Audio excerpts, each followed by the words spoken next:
Happy New Year! Now, get back to work. Hello everyone, my name's Roger Kugler. This is Working at Woodworking Podcast, episode number 15. Yeah, that's the title. Happy New Year, now get back to work.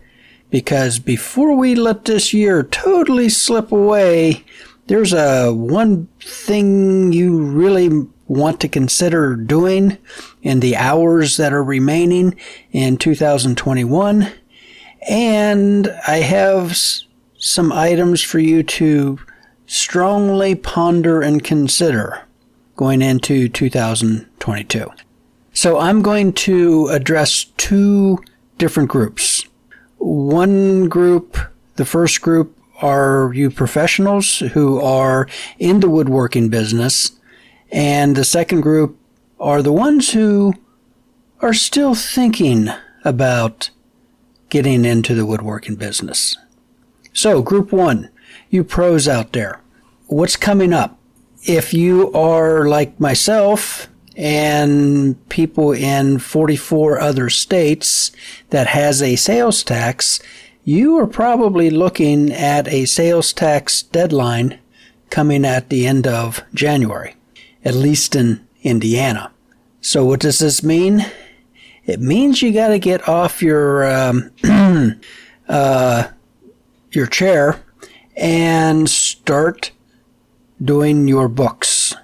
I know I am the only person in the world that doesn't keep their books up to date on at least a monthly basis, let alone a weekly basis. I know I'm the exception, but I do this every single year for the last 20 years.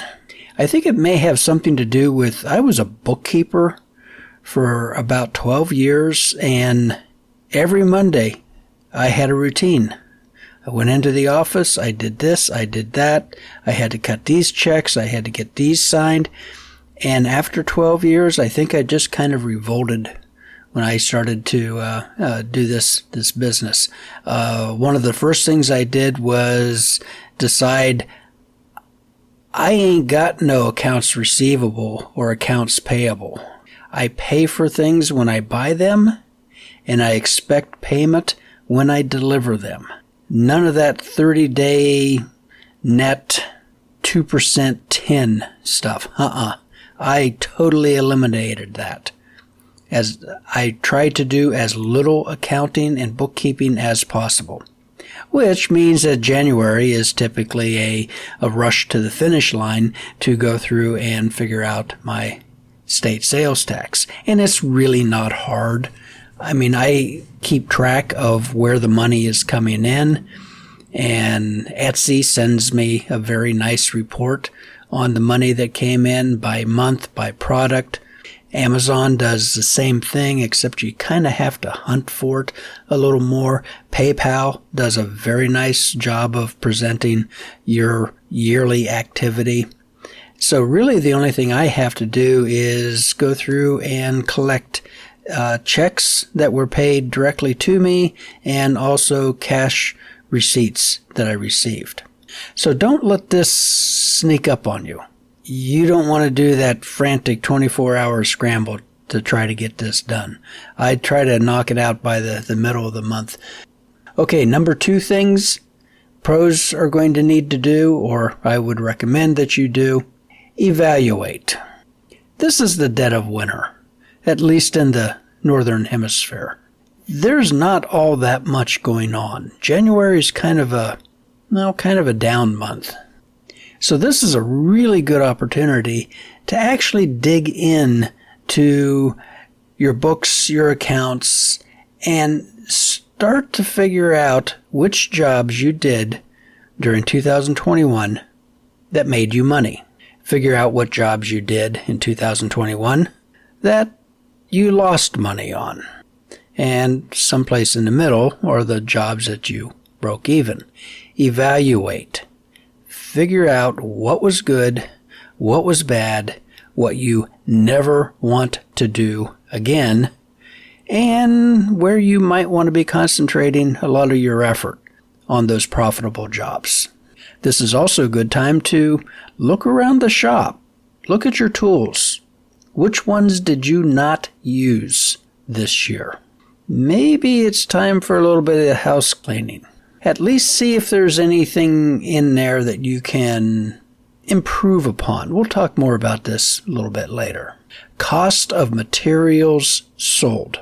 It's an accounting term. I try to stay away from it. But you do need to figure out what it cost you to make something. If you've just been kind of on autopilot, cruising through the summer, just trying to get jobs done, trying to find materials, you may not have been paying all that much attention to the prices. Chances are your cost of materials have gone up. I know that I'm paying a lot more for hardwood than I did even last year, let alone the year before.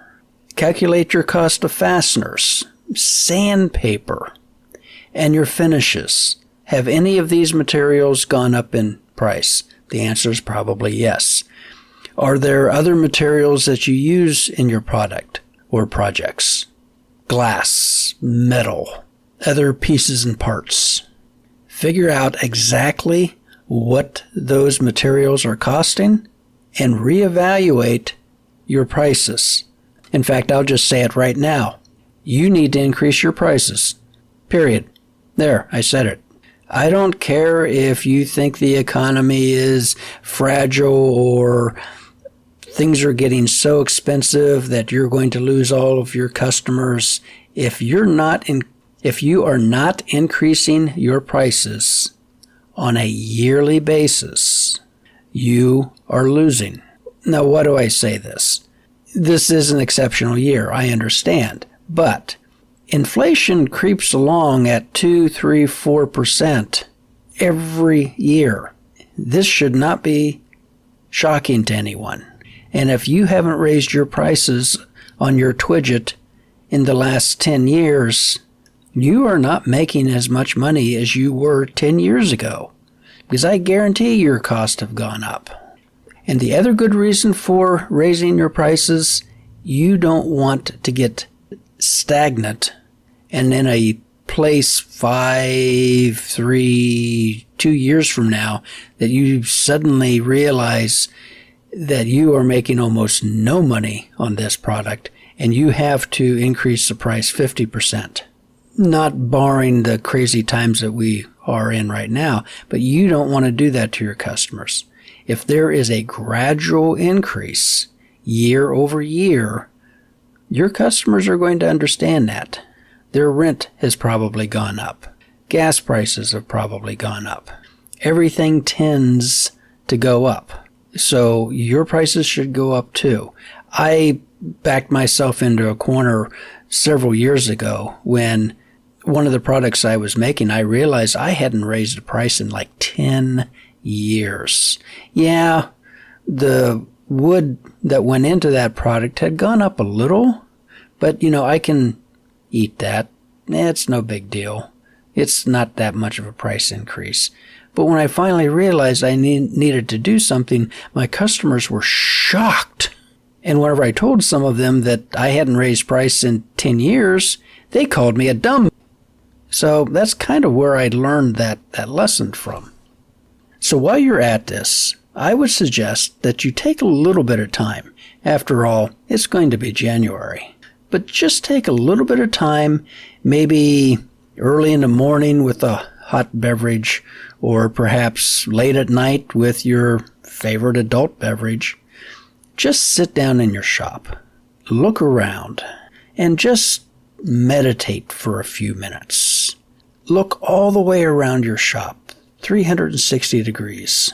What's working in there? What's not? Which area of your shop is that area? You know the one that you have just kind of piled stuff in that you didn't know what else to do with things.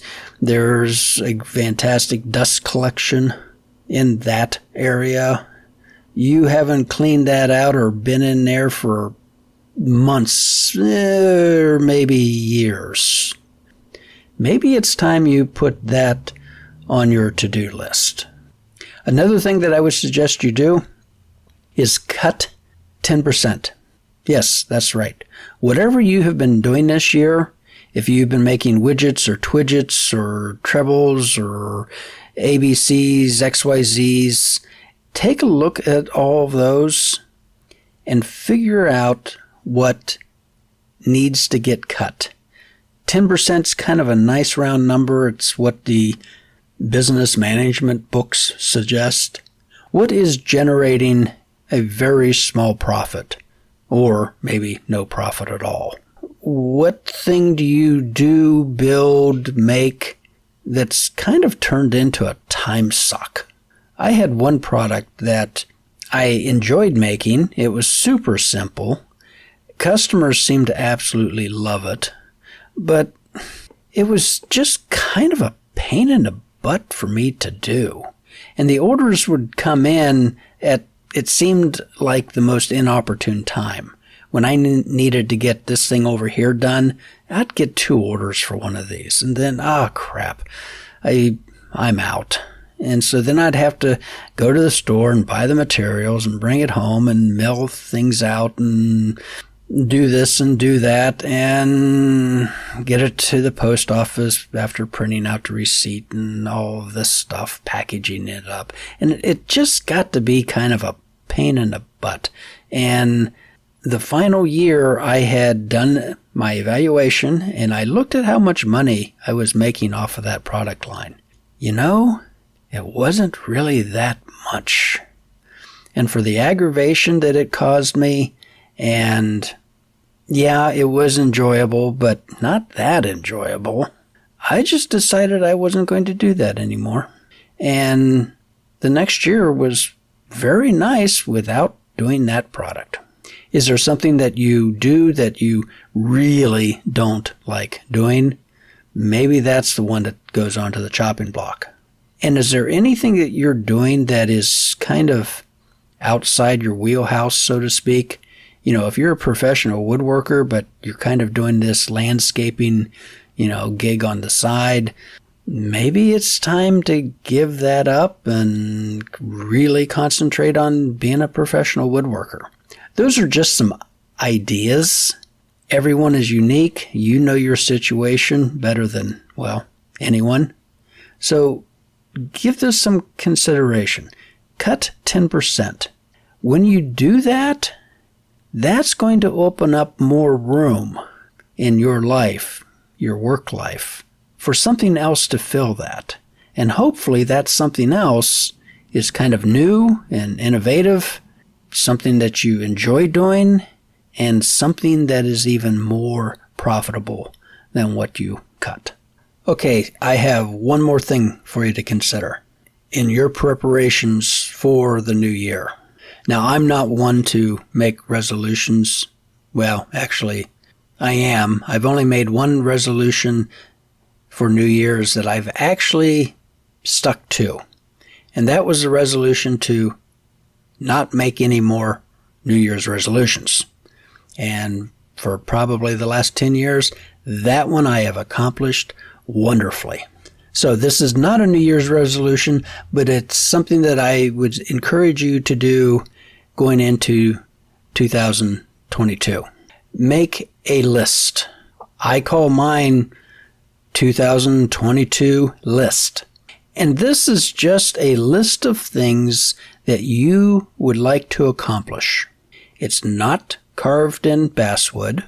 If you don't get any or most of these things done, the world's not going to come to an end. Your job is probably still secure, but just things that you really kind of want to do. This could be things like cleaning out that corner of the shop that we talked about earlier. It might be finally buying that new tool, that 10-inch planer, that 12-inch cabinet saw. Maybe jump into the Festool party. Maybe this is the year that you finally get your CNC machine. But just start putting these things down. And it doesn't have to cost a lot of money. Maybe you want to reorganize the shop, rebuild your workbench, paint the inside of your shop, redo the lumber storage rack, anything. Just kind of brainstorm. This is a good thing to do while you're up there doing the meditation in your shop. Just grab a notepad, sit down, and just start jotting some things down. And if you really want to make some of these things come true, share your list with someone. Your spouse, a friend, your pastor, your bartender. Just run this by someone and they can give you some feedback. And just the act of talking about this with someone else seems to have some effect on how many of these things you'll actually get done, or so the scientist tells us. Now, when you have your list picked out, pick three things on your list. Move those to the top.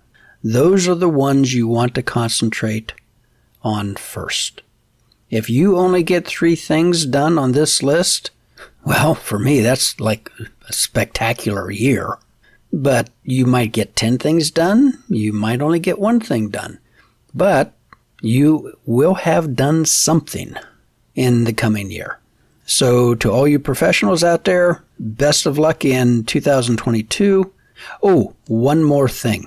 This is a really good opportunity to stock up on supplies for the coming year. If you are expecting a large profit for the year, you might want to, get some more write-offs by going out and purchasing 6 months worth of sandpaper, or you might be too late for a lumber order, but anything that you can order online, if it looks like you're going to take a loss for the year and you have some cash, you might want to go ahead and order those supplies anyway. That will increase the size of your loss, and it will set you up for next year.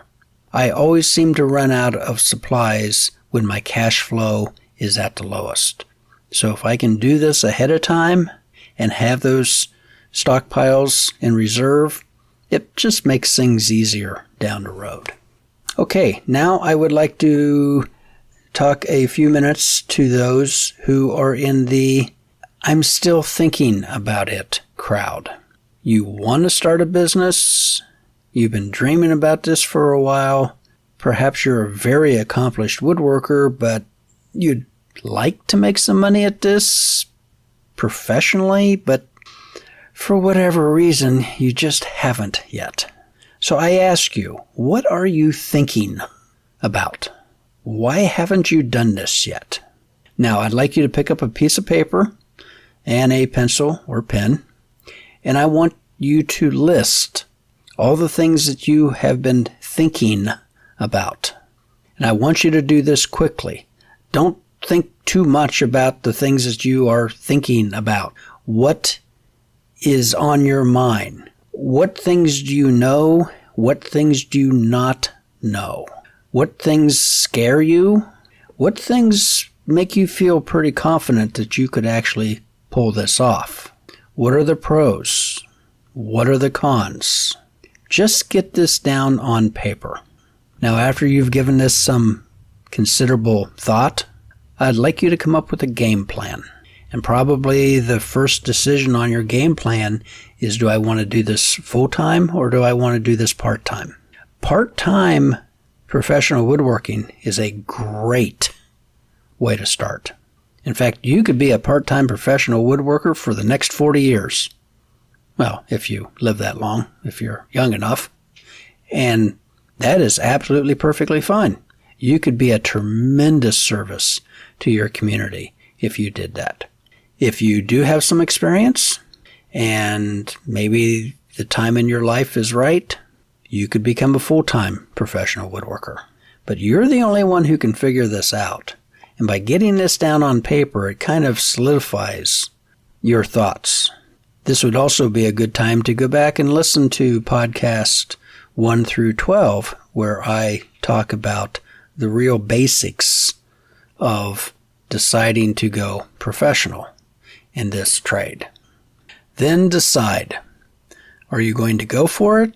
Are you going to forget about this idea? Or are you going to make the decision not now? All three could be very good choices, but you need to decide. 2022 might be the year that you decide. If you choose to go for it, then I would suggest that you get one job. Just one. Not 7.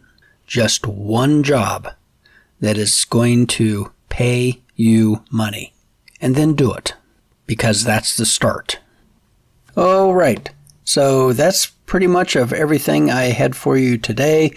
I'm not going to do a recommendation of the week. I'm not going to talk about missed jobs because it's been a relatively quiet week. Very, very pleasant so far. I've got a couple jobs I need to get finished up and in the mail. So I don't want to hold you up anymore. Remember, this might be the day to order some more supplies, and I won't keep you from your merrymaking on the new year. So, wishing you the very best in 2022. Happy woodworking.